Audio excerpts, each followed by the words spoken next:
Hello everyone, Fred here. In this installment of TPP Dynamite, I'm going to be reviewing episode 3 of Titans season 4, Jinx. First things first though, if you haven't already, let me encourage you to subscribe to my channel. I regularly post reviews of films, books, and movies on this channel. I'm also an author of adult and young adult mystery novels. To date, I've released 3 books: The Women in White, The Lethal List, and most recently, Textbook Murder. All of them are on sale now, and there are purchase links in my video description below. With that in mind, and without further ado, welcome to my spoiler-filled review of Titans Season 4, Episode 3, Jinx. After the fight with Mae Bennett from last episode, the Titans get Rachel back into the RV and try to revive her. She wakes up pretty fast and she seems to be physically okay, but she says that she feels that her soul and her core essence are missing from within her.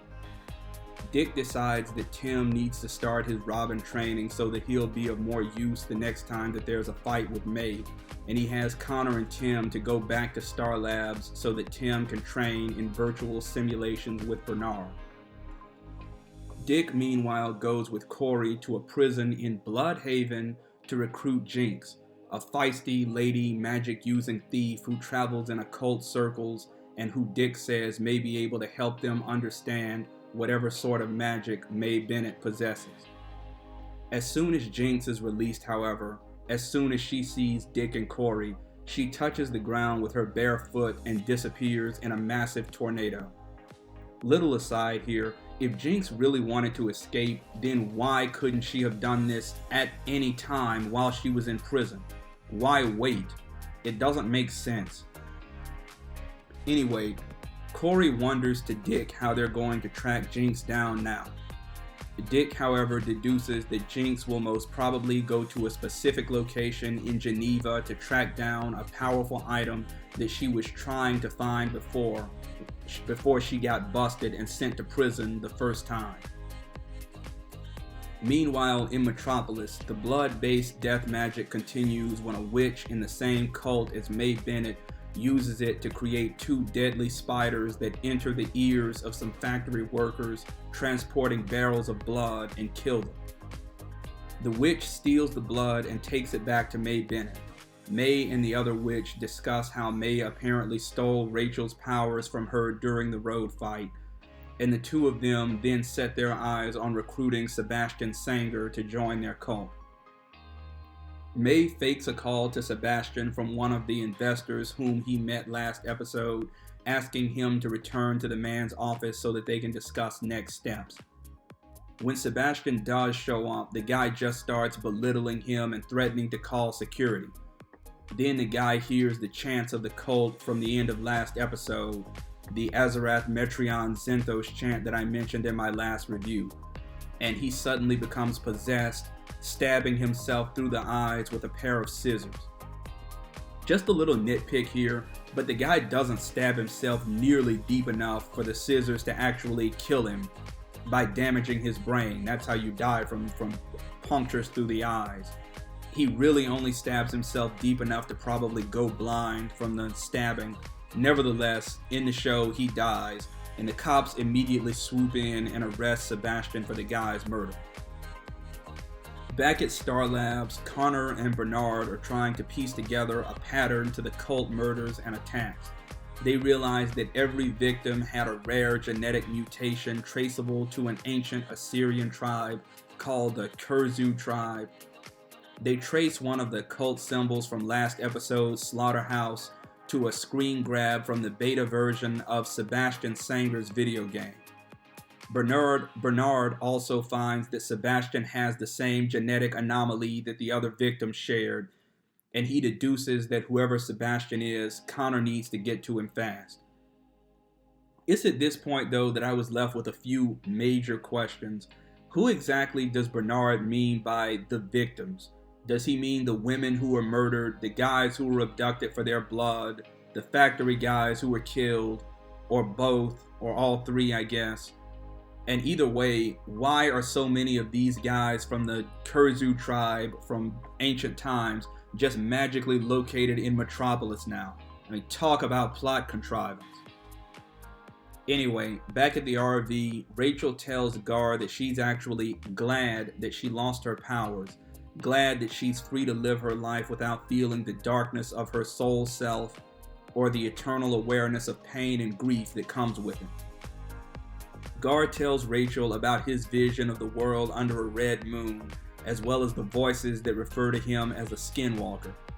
He feels that the voices are asking him to join them, and he also believes that they're trying to tell him something about the blood magic attacks that have been going on recently.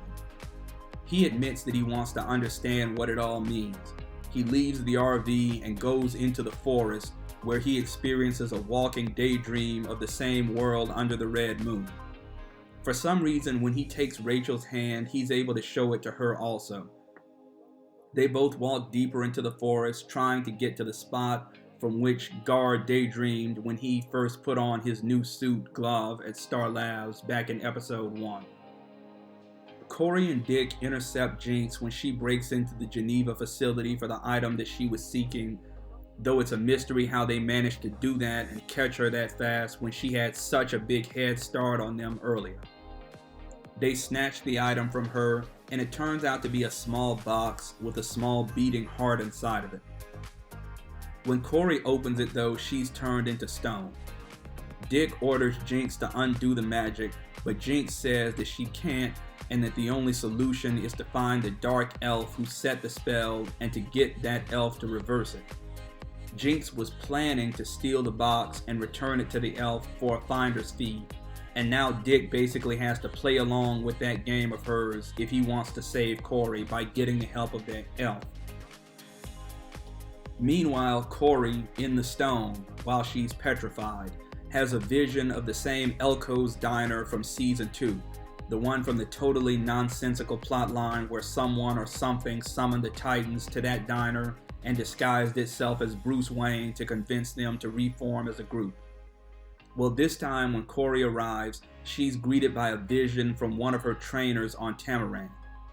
The trainer blabbers on about a prophecy regarding the Red Moon and the fact that Corey will be the only one capable of saving her friends. Corey asks for more of an explanation, but the trainer says that Corey will know what to do when the time is right.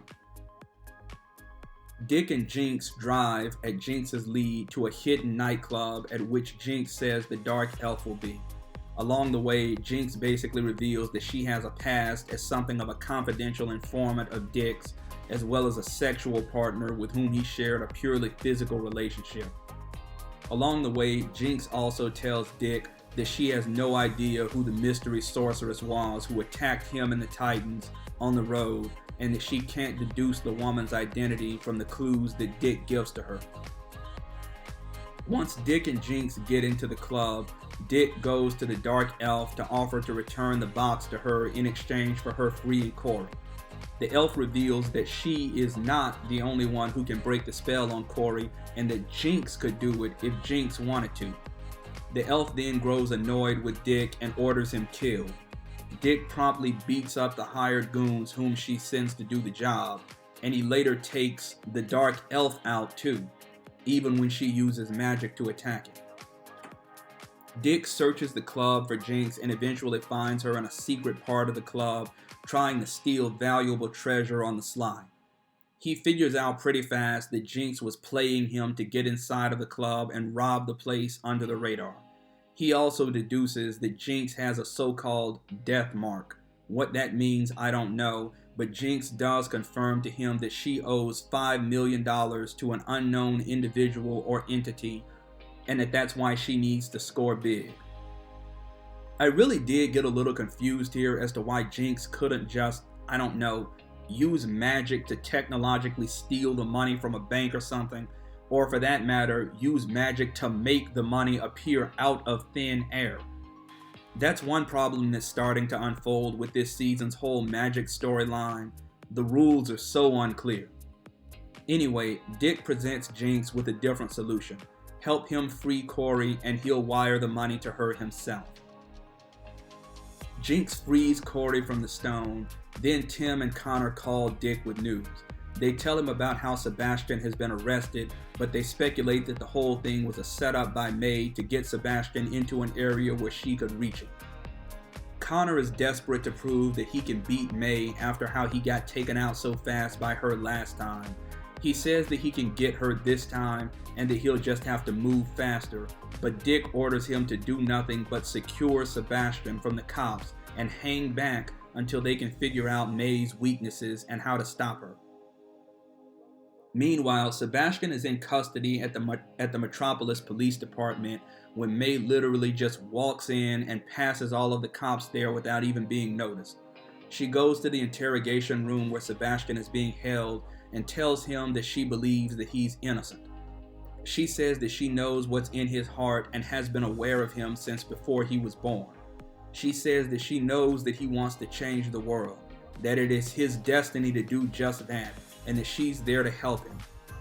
She invites him to speak 3 words in order to do it. She then has for him to repeat the Azarath Metreon Zenthos chant. However, before Sebastian can get to the last word, Connor bursts into the room and runs out of there at super speed with Sebastian. He gets Sebastian into a car with Gar and Dick, and as Sebastian asks who they are, Connor says that they're the Titans. The whole group speeds off together, and May just comes outside and watches with a smirk on her face. Gar and Rachel, meanwhile, in Gar's daydream, eventually find a tree with bunches of fossilized remains that are hanging from it. Gar then realizes that the voice in his head has been telling him one message. The voices, in his head have been telling him one message. When the blood moon is full, the world will fall to evil. The end. So, here are my thoughts. There's not really very much to say about this episode. It feels like a bridge installment that's paving the way for greater things to come. It's not exactly boring, but it's also not exactly as hyper as the first 2 episodes. The Church of Blood mystery is still on its intriguing little slow boil, and right now it really does have me curious as to just how exactly Sebastian fits in, how Rachel's powers do, and even more so, how Gar, of all people, fits into whatever craziness is unfolding. Of course, a recently released trailer for this season by HBO Max does give away the twist that the Church of Blood this season, very much like in the comics, is connected to Trigon, and that Sebastian may or may not be the actual son of Trigon and May Bennett. So as of now, I'm just enjoying the ride and waiting to see how that comes into play. That said, I did and I do have a few issues with this episode in general. I already touched on most of them during my recap, so I'm just going to hit my main 2 in more depth here.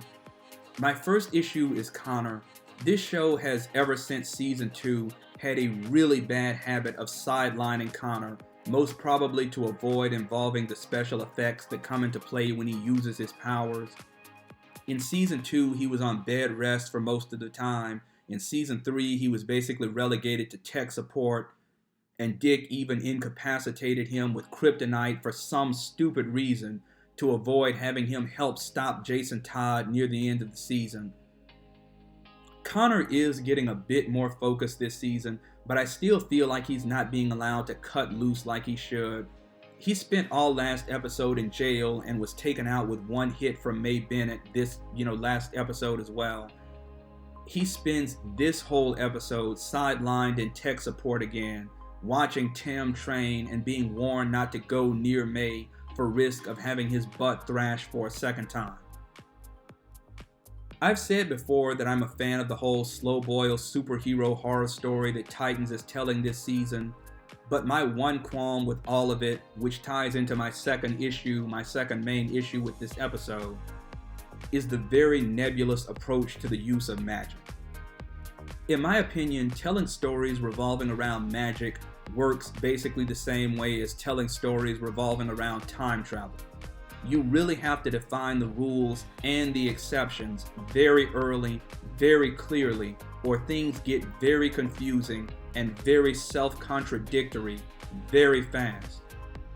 In my book, that whole issue was on full display in this episode.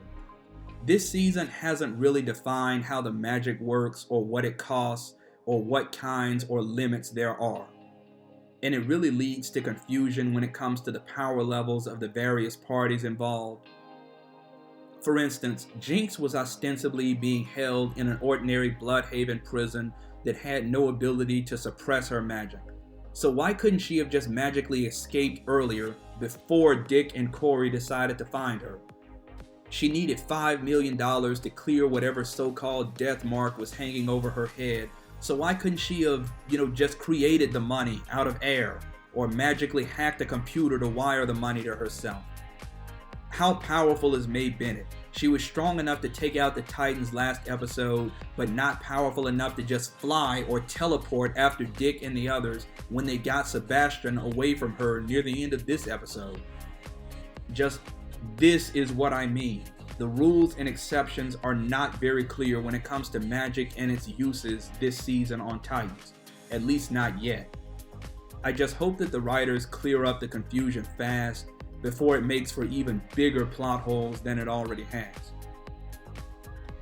Anyway, down to brass tacks, this episode feels like basic filler material, though it had its standout moments. The introduction of the snarky and the charming Jinx being one of them. I don't like how the story once again sidelined Connor though, and I'm even less so a fan of the increasingly confusing rules behind how magic works in this show and what it can and can't achieve. I give Titans Season 4, Episode 3, Jinx, 2.5 Cronuts out of 5. At any rate, tell me what you think in the comments below. If you like this video, don't forget to leave a like, click subscribe, and please ring that bell. So long.